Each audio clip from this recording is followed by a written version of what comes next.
Class is in session. Get your paper, get your notebook. It's time to go through all kinds of hypothetical situations where you may have to act in self-defense. Welcome to Self-Defense Academy. This is attorney Andy Marcantel and attorney Marc J. Victor. We're the lawyers and partners at the Attorneys for Freedom Law Firm. But today, Marc, we're more in the role of professors. Yeah, I love when we do these new series, right? We did the other one. If you haven't seen Fighting the State, you probably should go through that one. Andy and I take you from beginning to end, right through how to deal with a criminal case, what we criminal defense attorneys do when we represent you from beginning through trial, through appeal, everything soup to nuts.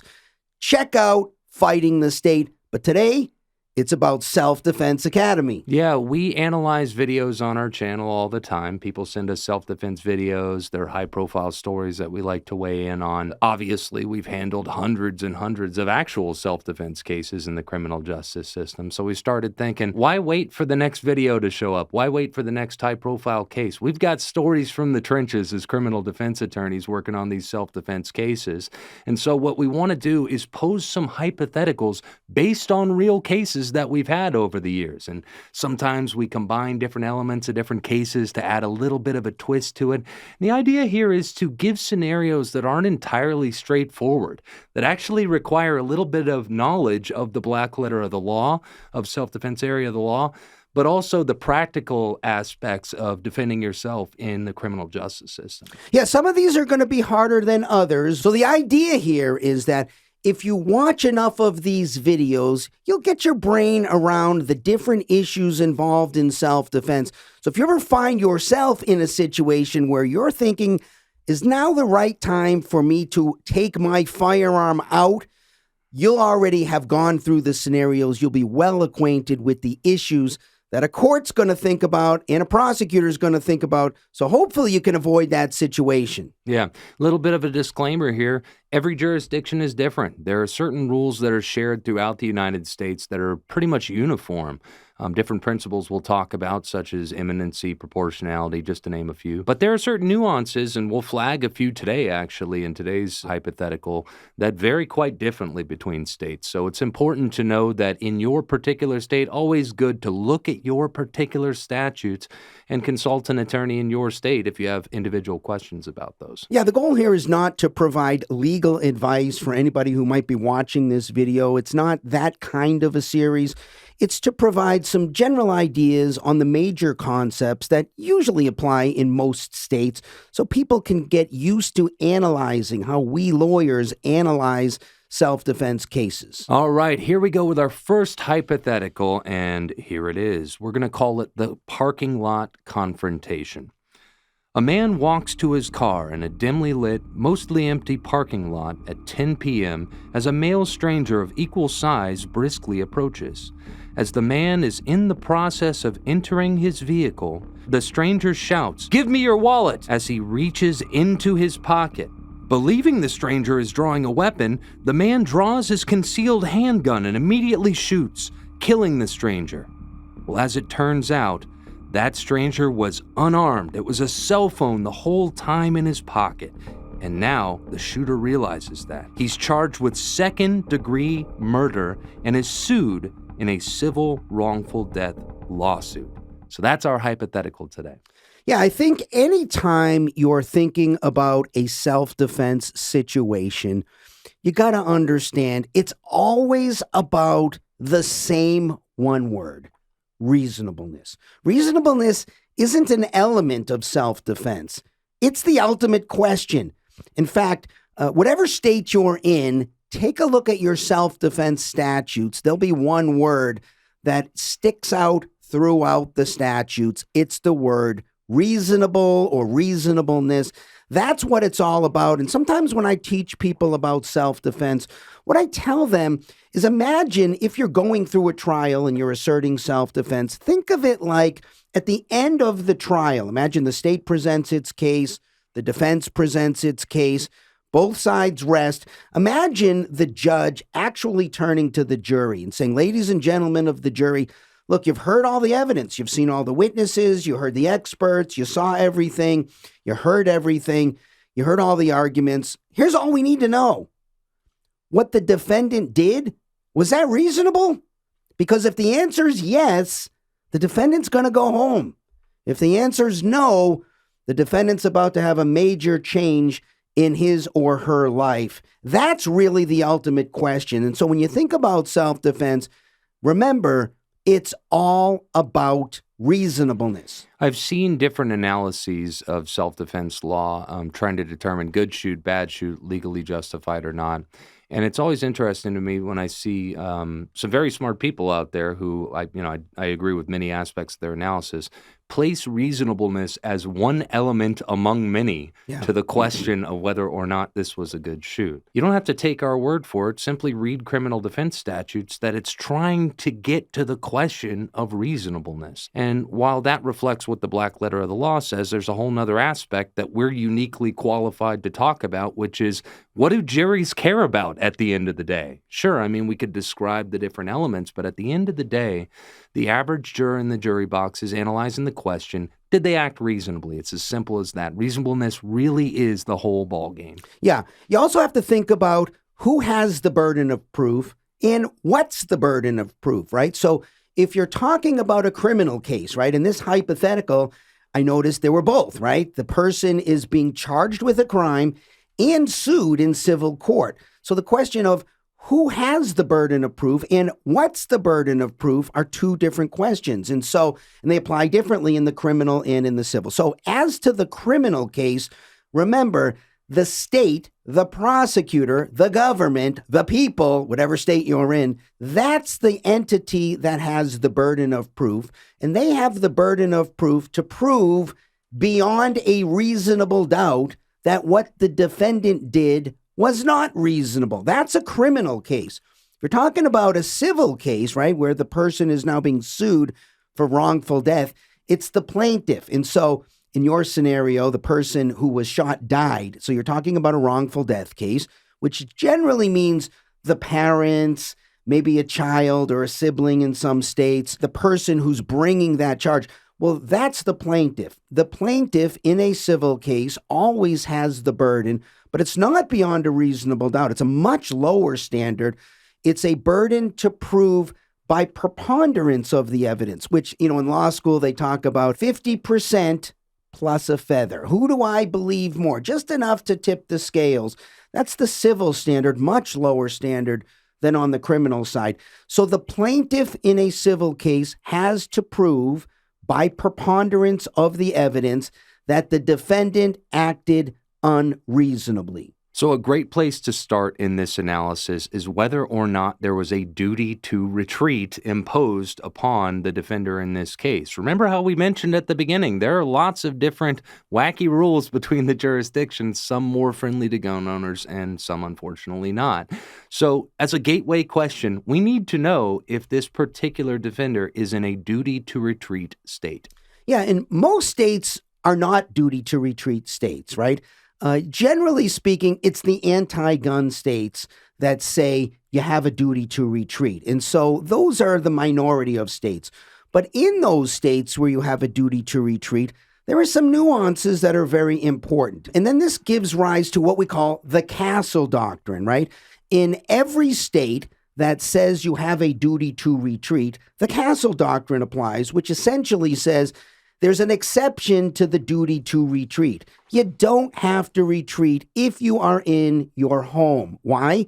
Because your home is your castle. There's nowhere to retreat to other than to just abandon your home. And so all states recognize the idea that even if you're in a duty to retreat state, you never have to retreat from your home. That's what we refer to as the castle doctrine. Yeah, I have an example of one here, Mark. This one comes from the state of Maine.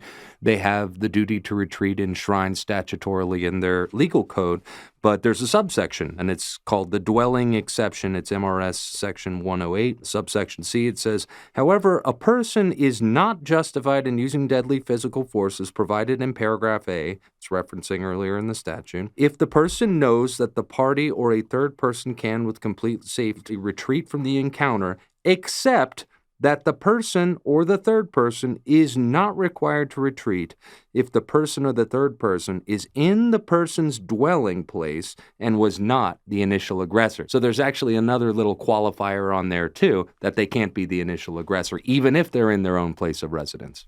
Yeah, that's always a very important qualifier, right? Because generally speaking, the states will say, if you're the aggressor, you're the person who started the problem, you don't get to use self-defense.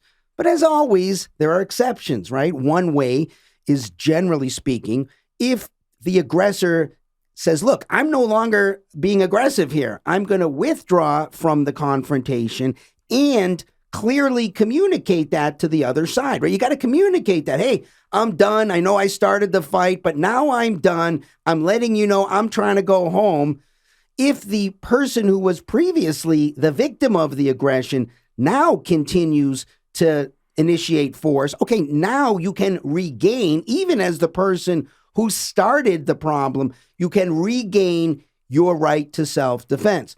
Of course, there can be other ways as well. In some states, they will take the position that if the person who is the victim of the aggression all of a sudden escalates, right? Maybe the aggression was simply a fist fight, and the victim of that fist fight, the person who is not the aggressor, pulls out a firearm. Okay, they are substantially escalating the use of force at that point, and it gets tricky here because different states have different rules here. There generally at least exists an argument in most states that you may now be able to regain, even as the aggressor, the right to self-defense. How do you avoid this problem? Don't ever be the aggressor and you won't have this problem. Yeah, that last point that you made does vary widely between jurisdictions. We have analyzed videos on this channel before where the initial aggressor tried to start just an ordinary fist fight. We might call that legal ordinary physical force. And then the victim of that escalates to deadly physical force with either a knife or a gun. And then the initial aggressor now responds in kind by pulling out a firearm and faces the deadly physical force with deadly physical force.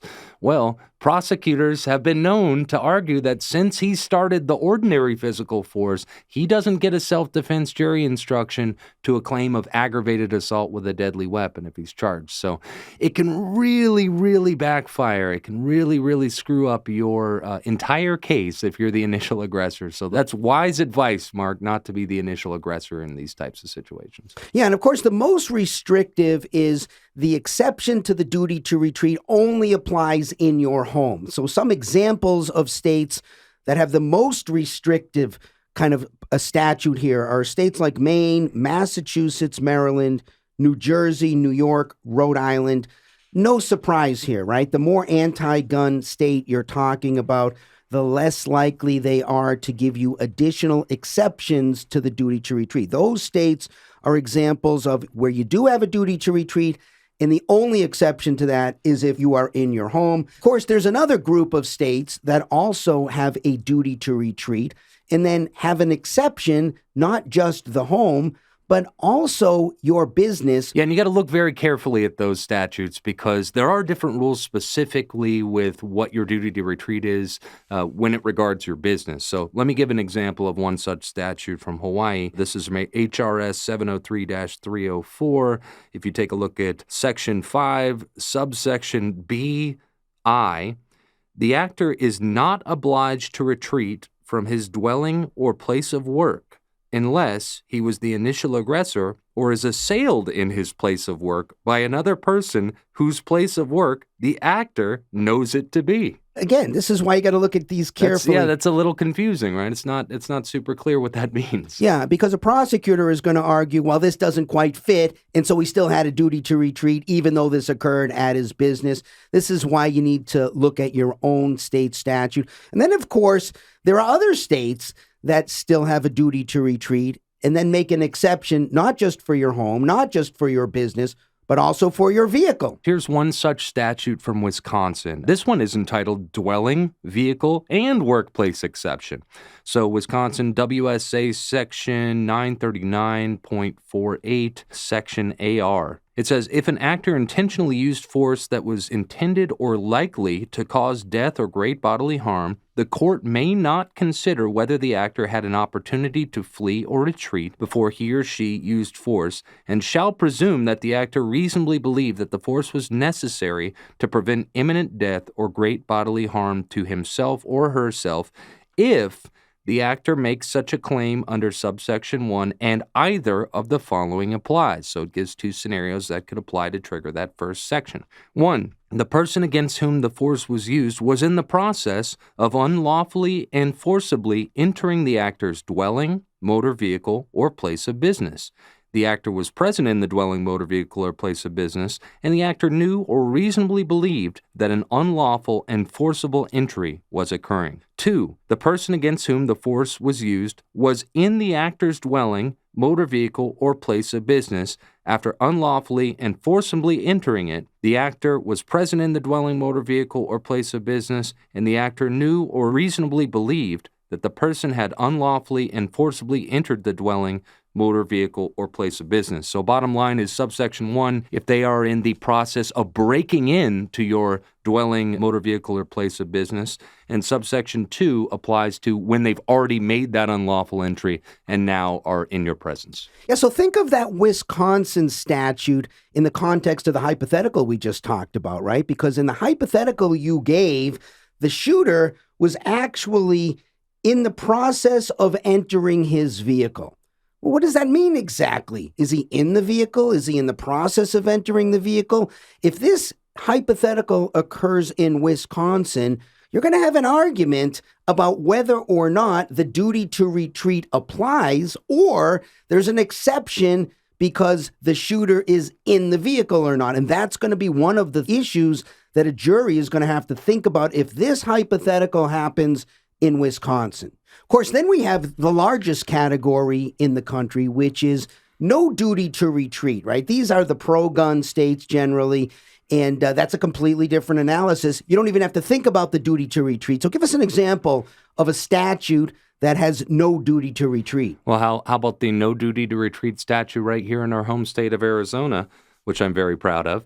ARS 13-405, subsection B reads, a person has no duty to retreat before threatening or using deadly physical force pursuant to this section if the person is in a place where the person may legally be and is not engaged in an unlawful act. If you're law-abiding and you're allowed to be there, there ain't no duty to retreat. There's a very important point smuggled in there as well, right? Because if you're a trespasser, if you're robbing a store or something, and you're in a place where you shouldn't be, you have no legal right to be there, well, you may have a duty to retreat in that situation. So remember that no duty to retreat stuff, it applies in a situation when you're not a trespasser. This is why it's very important to actually look at the statutes. Texas has a similar no duty to retreat statute as well, but it's worded differently. So again, with each of these different states, very important to go very carefully through the statutes. Keep in mind, in the states where you have a duty to retreat,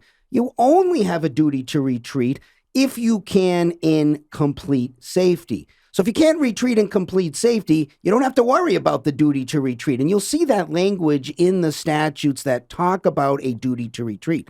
But I think it's an important point to note. If you can retreat in complete safety, you're probably not facing a situation where you have an imminent threat. So imagine our hypothetical. Back to our hypothetical. Can this guy retreat in complete safety? Well, he thinks somebody is about to pull out a firearm. How is he going to retreat in complete safety? Even if he's in his vehicle, and you're in a state where you don't have to retreat because you're in your vehicle, he still doesn't have to retreat, because if somebody's pulling a firearm and they're very close to you, the fact that you're in your vehicle, that glass, unless you got bulletproof glass, isn't going to help you very much. So in a situation where you're thinking about a duty to retreat and trying to determine whether or not you can retreat in complete safety, you might want to think about whether you are presently facing an imminent risk. That's a wonderful segue into imminency. This is such an important topic. This is a very, very important element that people will find very uniform throughout the United States. There's no jurisdiction in the United States that says you can use deadly physical force on a non-imminent threat. It's going to require that threat to be imminent. So what do we mean when we say imminent? We're talking about it's right here, right now, in your face. And if you don't act now, you're not going to be able to prevent it. That's what imminency is all about. I think it's important to think about this rule on imminency as a bright line rule about reasonableness. And all states take this position.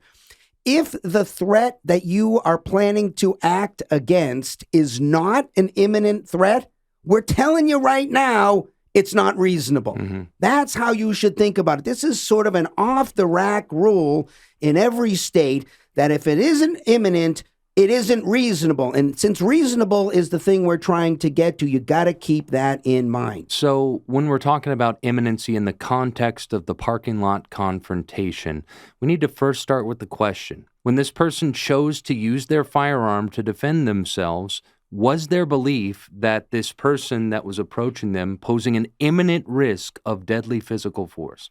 Yeah, and you have to think about the question here is always going to have both a what we call subjective component and an objective component. What I mean by that is subjectively, did the shooter believe at the time he pulled the trigger to shoot the other person with the cell phone?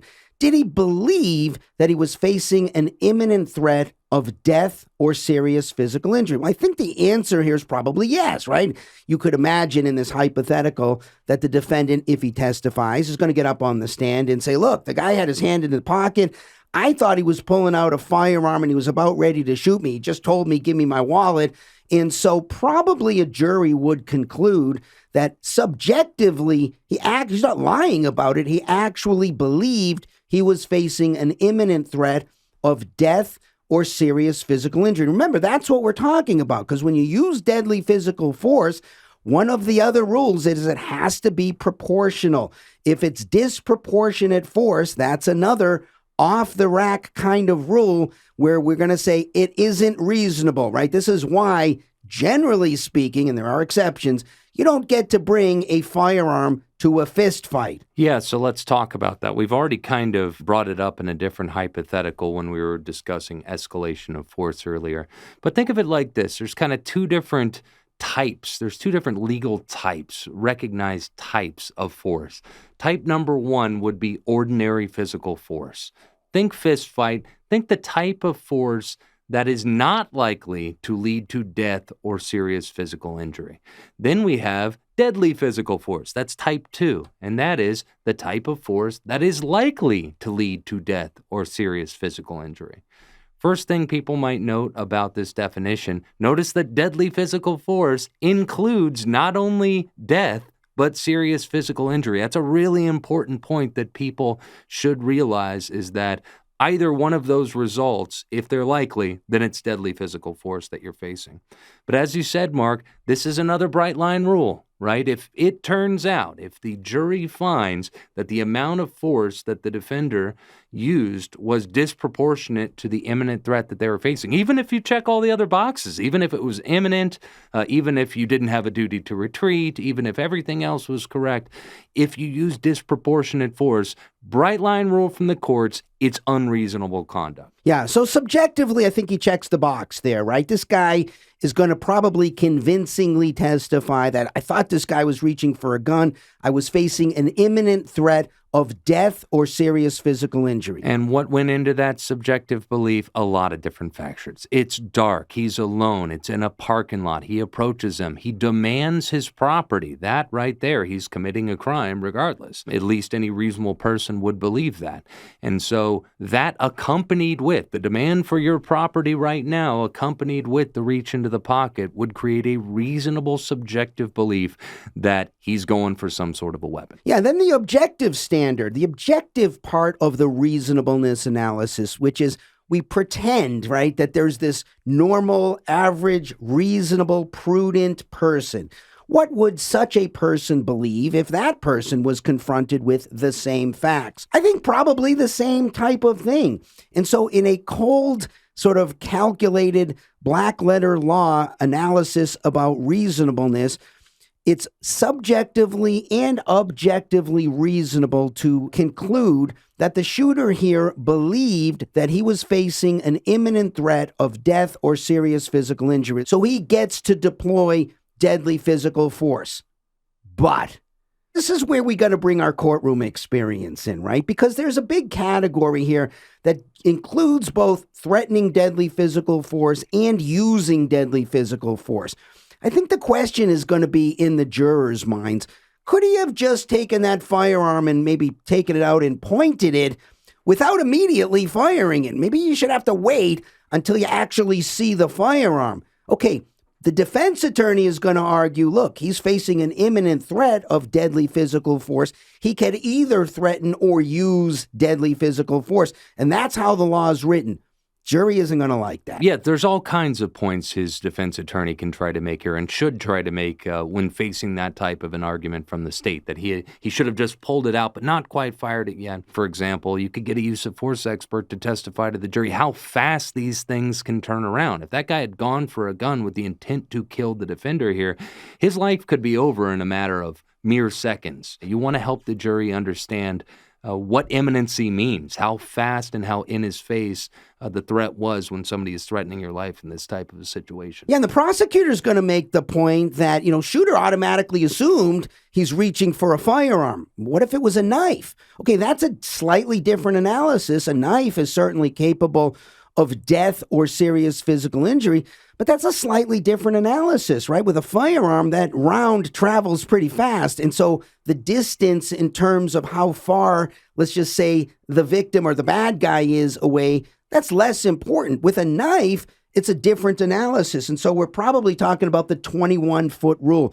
A lot of people talk about the 21-foot rule as if this is an etched in stone rule. It's not. It's a rough guideline, okay? And it comes really from the Sergeant Dennis Tweller, I think is how you pronounce his name. It's in the 80s. He determined it takes about a second and a half for a bad guy with a knife to close 21 feet and cause death or serious physical injury.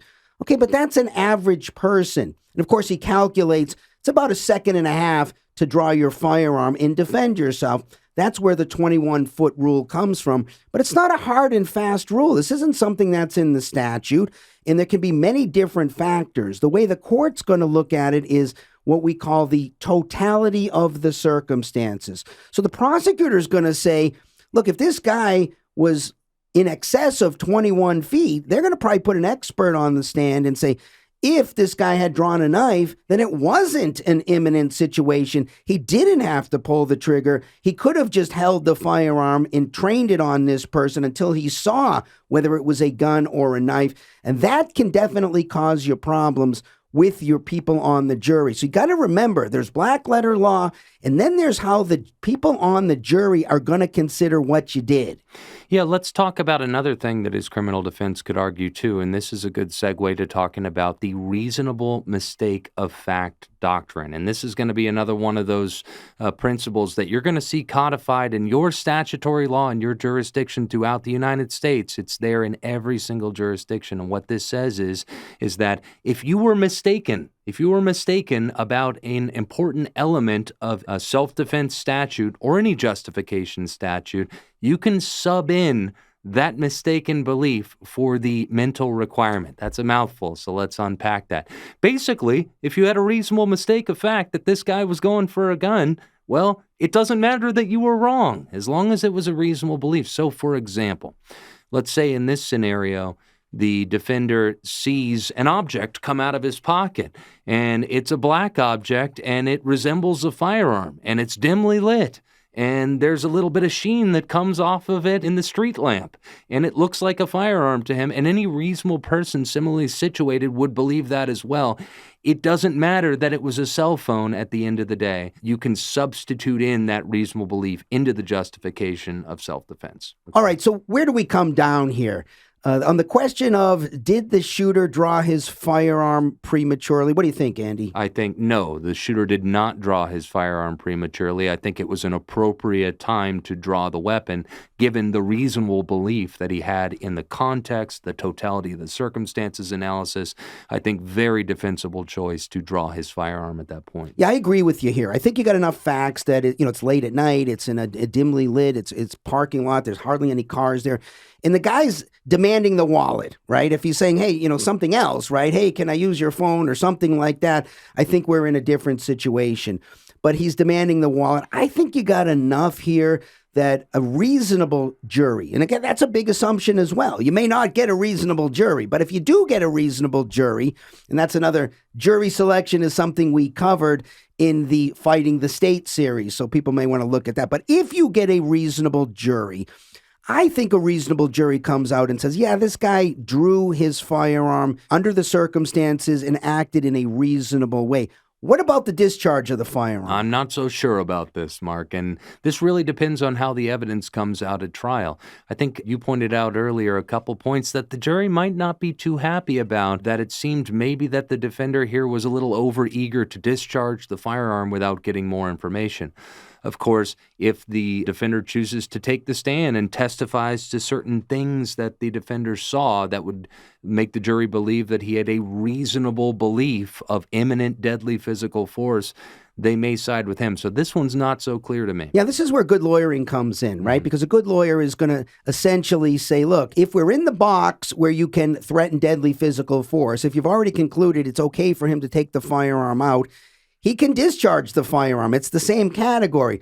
But the prosecutor is going to make the case he didn't have to discharge the firearm, and he should have used the least amount of physical force that was reasonably necessary to repel this attack. And so we're going to need more details really on how far away is this guy at the time that the shooter fired the gun, right? Because it may be that he's close enough that even if it was a knife, the risk is there right now, and so you had to discharge the weapon. But I certainly wouldn't want to be the defendant on trial in this case, because I think there's a real risk you get convicted here on the criminal side. And as I noted, it depends on how the evidence comes out. What's not clear from the hypothetical is what the evidence even is. Is the whole thing on video? Is none of it on video? Are there eyewitnesses? Maybe the eyewitness is biased towards one side or another. Maybe the eyewitness just doesn't like gun owners and so twists their story a little bit when they're testifying or talking to the police. Is there forensic evidence involved that would show us the relative positions of where everybody was? There's lots of questions here. So while question number one, were you allowed to draw the firearm at that point to defend yourself, is pretty clear to me. Question number two, were you allowed to discharge it? Not so clear to me. Yeah, it'd be a fun one to try, because this is one that, I think more times than not, you might get a not guilty here, but the risk is high, right? So you got to understand that if you're going to try this case and take the stand, depending on the jury you get, you could lose. What about the civil side, Andy? What are your thoughts on the civil case? Many people know that the criminal world and the civil world are distinct in the United States of America. If you are charged with a crime, that is a totally different action than being sued by the deceased's estate, as it would be in this case. Perhaps his estate decides we've suffered a wrongful death. This person took his life without justification. And so regardless of what's going on in the criminal world, maybe the prosecutor decides to bring this case as a second-degree murder, and so that's going on.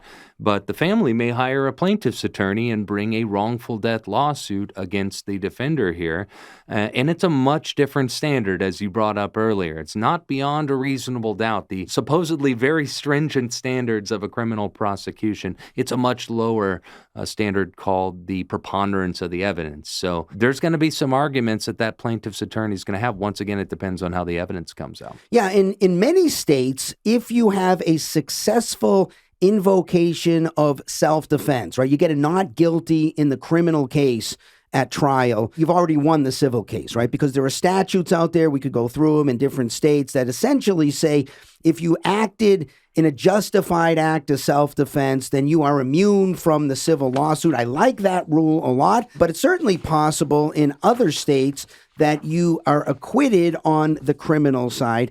and you could still be found liable on the civil side, and that can be perfectly consistent because you're dealing with a much lower standard of proof, right? So you imagine the jurors on the criminal side saying, well, I think he might have screwed up, but I can't say that the state proved that to me beyond a reasonable doubt.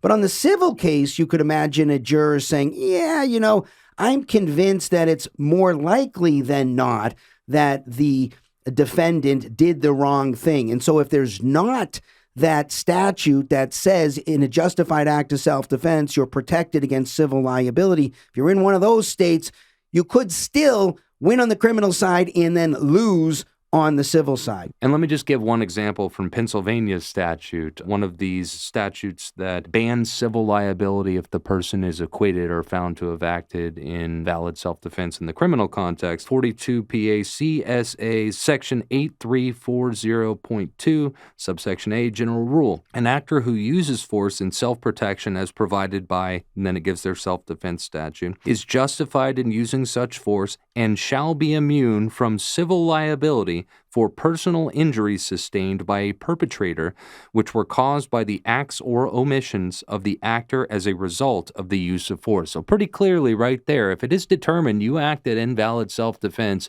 they don't get to sue you in these types of states. Yeah, I really think that's the right statement of the law, because if you acted in a justified self-defense, why should you be subject to civil liability?